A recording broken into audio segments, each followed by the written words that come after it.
পাচারকারীদের পিস্তলের আঘাতে গুরুতর আক্রান্ত 2, আহত আরো 2। ঘটনা কমলাসাগর মিয়াপাড়া এলাকায়। ঘটনার বিবরণে জানা যায়, রবিবার রাত্রিবেলা কমলাসাগর তারকাটা বেড়ার ওই পাড়ের কুখ্যাত মাদক কারবারি রাজু মিয়ার প্রচুর পরিমাণে মাদক, যার মধ্যে ইয়াবা ট্যাবলেট, ফেন্সিডিল এবং শুকনো গাঁজা রয়েছে। গোপন খবরের ভিত্তিতে মিয়াপাড়া বিএসএফ সেই অবৈধ জিনিসগুলি আটক করে। পরবর্তী সময় সোমবার সন্ধ্যাবেলা মিয়াপাড়া এলাকারই গোলাম সারোয়ার নামে এক যুবককে আটক করে বেধড়ক মারধর শুরু করে। রাজু মিয়ার একটা বক্তব্য, তার অবৈধ জিনিসগুলি গোলাম সারোয়ার বিএসএফ দিয়ে ধরিয়ে দিয়েছে। তাকে মারধর শুরু করলে এগিয়ে আসে ছকিনা খাতুন, জান্নাত আক্তার এবং স্বপ্না আক্তার। সকলের উপর ধারালো অস্ত্র এবং পিস্তল দিয়ে আঘাত করতে শুরু করে। একটা সময় রাজু মিয়া তার ক্ষমতা দেখিয়ে ওই পাড়ের বাংলাদেশের যুবকদের এনে গোলাম সারোয়ারের পরিবারের উপর আক্রমণ চালায়। তাদের ধারালো অস্ত্রের আঘাতে মাটিতে লুটিয়ে পড়ে ছকিনা খাতুন, জান্নাত আক্তার, স্বপ্না আক্তার। পরবর্তী সময় তাদেরকে নিয়ে আসে মধুপুর হাসপাতালে। পরে অভিযুক্ত রাজু মিয়া, ছেমেদ মিয়া, হুমায়ুন মিয়া, জুয়েল মিয়া, বাবুল মিয়া এবং সুজন মিয়ার বিরুদ্ধে মামলা দায়ের করে। এদিকে আরো অভিযোগ, রাজু মিয়া দীর্ঘদিন যাবৎ ওই এলাকার মাদক কারবারি হিসেবে পরিচিত। তার কাছে একটি পিস্তল রয়েছে, সে পিস্তল দেখিয়ে হুমকি দিয়ে থাকছে সর্বদা জনগণকে।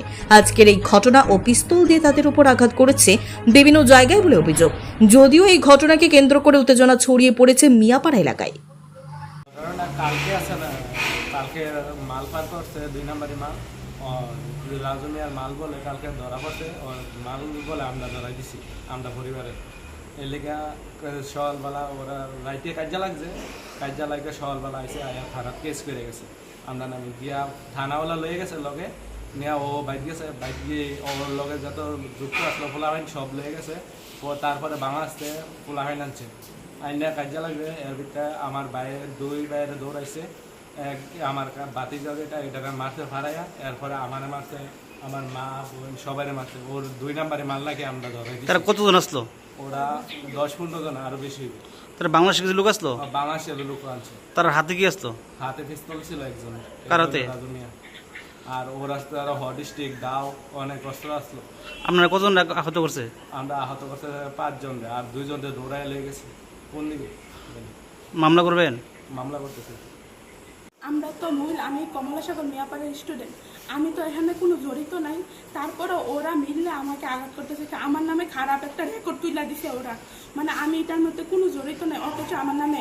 আর রাজু মাদক ব্যবসায় 1 নম্বর রাজু, বুঝছেন, বাবা ট্যাবলেট বলতে সব খাই। ওর বরটা যা অনেক আবর্জনা পাইছে, অনেক কিছু, মানে চাউল পাইছে, গাঁজা পাইছে, সেট পাইছে। তারপরও থানাওয়ালা কোনো রিয়েকশন নিছে না। পুলিশ পাইছিল না বিএসএফ? দুজনে মিলেই পাইছে, তারাও কোনো রিয়েকশন নিছে না। আমরা চাই এটার বিচার চাই, আর কিছু না। আর আমার যে আহত করছে এটার আমি বিচার চাই। আমি কমলাসাগর মিয়াপাড়ার স্টুডেন্ট, এটা আমি বিচার চাই, আর কিছু না। আপনার নাম? আমার নাম জান্নাত আক্তার। আপনি কি খুঁজছেন বিশুদ্ধ পানীয় জল? তাহলে আজই বেছে নিতে হবে অত্যাধুনিক প্রযুক্তি ও পরীক্ষা নিরীক্ষার মাধ্যমে প্রস্তুতকারী পানীয় জল একমি। বিশুদ্ধ জলে সুস্থ জীবনের মূল চাকাঠি। Acme packaged drinking water. Bureau report, news Tripura 24।